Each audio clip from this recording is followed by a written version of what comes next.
We begin with what's been happening and what we expect to happen off the Atlantic Basin, both basins that we're watching closely. Yeah, and basins that are acting so differently, right? We've had the Pacific that's been very busy and the Atlantic that continues to really be quiet. The odds for development increasing, though. We have a new spot that popped up late in the day yesterday.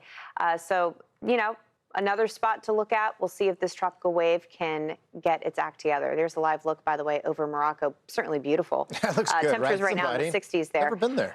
Looking at satellite, just to identify where this new spot is that we're talking about. We have a tropical wave that's come off the coast of Africa. Not to be a shocker. It actually, I think, was a bigger shock yesterday not having anything on the statistical peak to talk about at the beginning of the day. But this did eventually pop up at the end of the day yesterday. Odds are at 30%, so gradually getting a little bit higher. Of course, it started at 20% yesterday. And looking at the clouds that are coming off the coast of Africa right now kind of look like your run-of-the-mill thunderstorms, but we'll see if they're able to consolidate and kind of get their act together over the next few days. Because we're still kind of battling, some dust out there, but we do have some moisture to play with. Yeah, and we talk about this area here because we watch these waves coming off the coast. And even as we go into the week, we'll watch closely through the end of the week and next week as well. The dry area, you're talking about some of the dust to the north of it. That's been something they've consistently been battling, Britta. They've been coming in north of where they normally do typically as well.